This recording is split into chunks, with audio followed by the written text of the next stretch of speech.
Are you good to go? Okay, and when you're ready. Moi je suis bon. Ça règle. Règle négatif ou positif?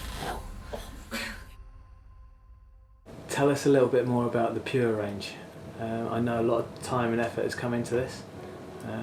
Tell us a little bit more about it. So basically, for the Pure range, we've gone as far as possible regarding trying to get as much rigidity possible.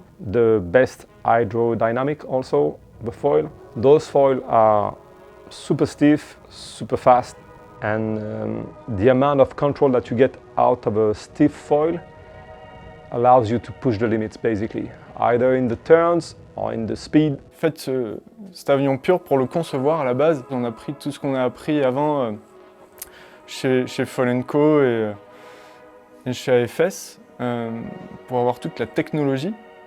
Et en fait, on l'a mis dans ce stade-là. Donc c'est vrai qu'au bureau d'études, on n'a pas eu tant que ça de contraintes pour faire ce foil. Et c'est ça qui a vraiment été bien au début. On est arrivé, bon bah les gars, on veut un foil qui va vite, on veut de la glisse, on veut que ça aille loin. On s'est affranchi de l'accostage des ailes qui peut apporter plus de contraintes au design. Donc ça permet vraiment de réduire la traînée dans l'eau. En plus, ça permet de gagner en rigidité en navigation, donc pour tout ce qui va être les courbes en surf, en downwind.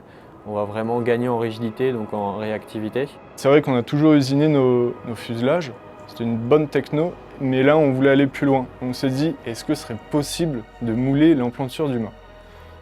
On l'a fait, ça a marché, c'est sorti nickel. Très bien, incroyable, on va garder ça et on va même l'améliorer. Pour ces nouveaux produits, on a contacté de nouveaux fournisseurs qui ont pu nous fournir des fibres un peu plus exotiques. On va mettre de la fibre plus haut module, de l'UHM ou de la pitch et même un petit peu au final d'aramide pour compléter ce concentré de technologie. Du coup, ces nouvelles fibres, un peu plus raides, elles nous ont permis d'aller chercher en finesse sur nos produits. Des profils très fins qui vont générer moins de traînées et qui vont nous donner un glide bien supérieur à ce qu'on a pu avoir avant. We've used some ultra high modulus carbon for the front wing and the fuselage, and the socket for the mast here has been reinforced with some Kevlar also. Even if it's thinner than some of the other foil in the range, the fact that we use even more technical material is going to make it even stronger basically, while being thinner. We are more than happy to see our customer to jump with it, and we know it's going to be strong enough for that. Anything else you can share on its construction? Yeah, so the insert, the mast insert into this fuselage has been molded, so it's as strong as we have a foil connection basically in a fuselage. We could not allow ourselves to have a connection that's going to be a tiny bit weak on a foil that has this amount of stiffness. So we wanted to make sure that the connection is going to be at the level that it needs to be. Un des points forts de cet avion, c'est la rigidité des connexions, puisqu'on a un avion, l'aile et le fuselage sont connectés, donc super rigide, et la connexion avec la poche en Kevlar ici, où on vient d'insérer le mât, est hyper raide. Donc en freestyle, on a une réponse directe du foil.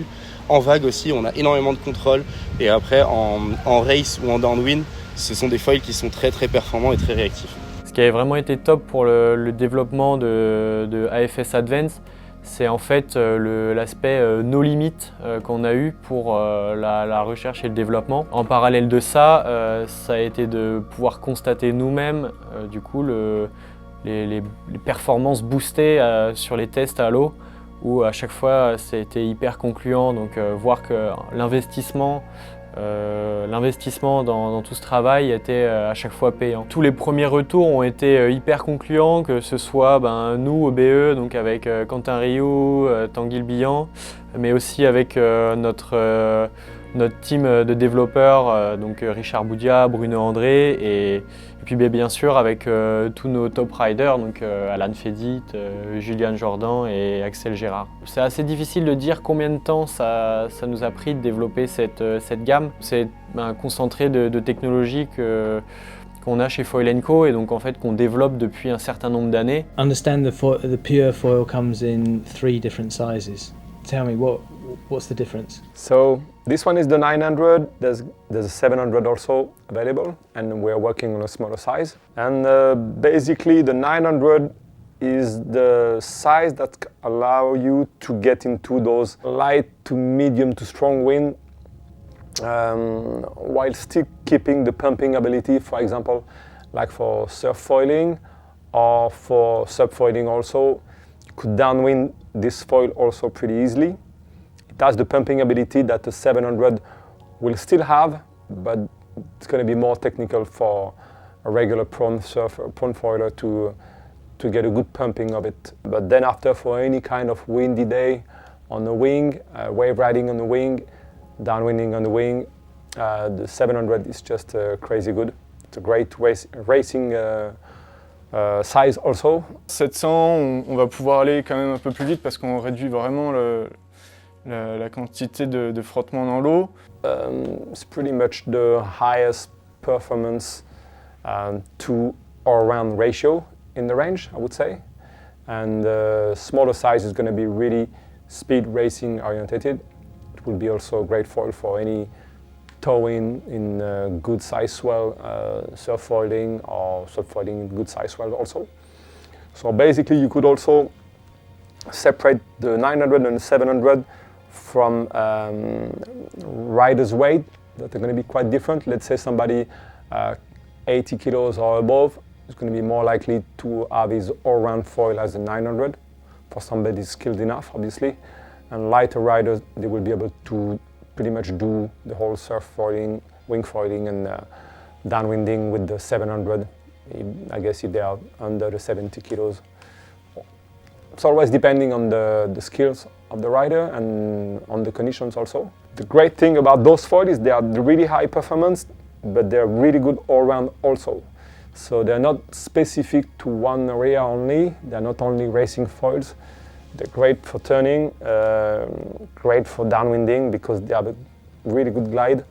And this ratio, speed, turning ability to glide is not so common to get a foil that's going to allow you to do all of those things at the highest performance. On est parti sur un outline qui permettait d'avoir un maximum de tolérance pour lorsque les tips sortent de l'eau. Ça permet d'éviter la ventilation des profils, donc en fait on va pouvoir tourner assez fort, même si les oreilles sortent de l'eau, il n'y aura pas de ventilation. On a un petit peu d'anèdre sur l'aile, donc pour garder maniabilité pour les manœuvres.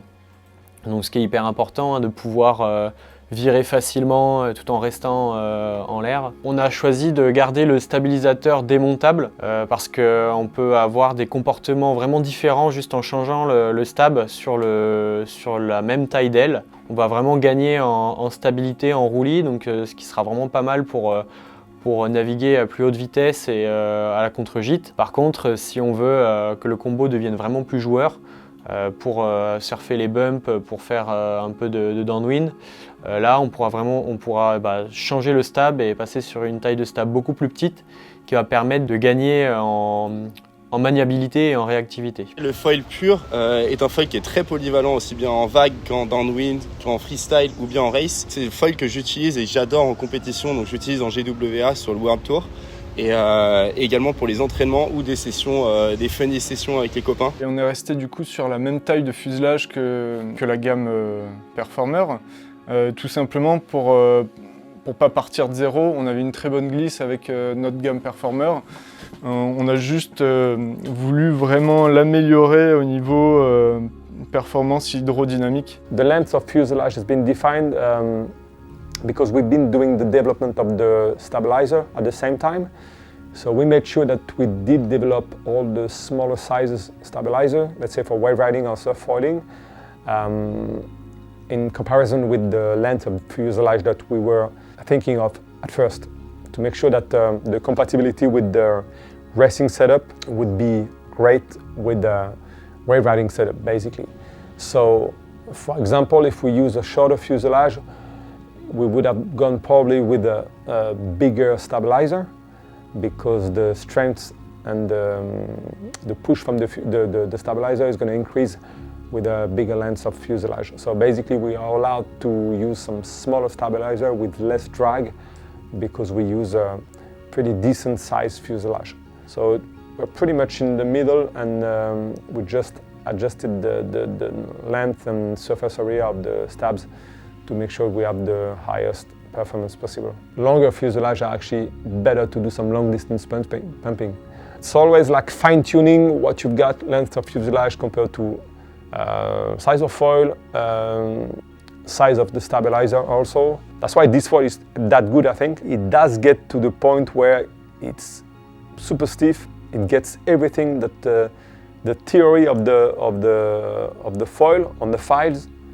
Basically, on the water, it's really close from what it gets on the computer. The fuselage is thinner, so there's two aspects that are going to be increased with that. Is the glide, obviously, but also the maneuverability. It's going to be less drag in general, and it's going to make you feel the foil feel more alive in a way. This setup is actually the best setup we find to get the best glide and best efficient. So it's just a compromise between the control and the efficiency. So you want something to be alive, you want a smaller stabilizer for that, but you want something to be glidey also and have a great control in high speed.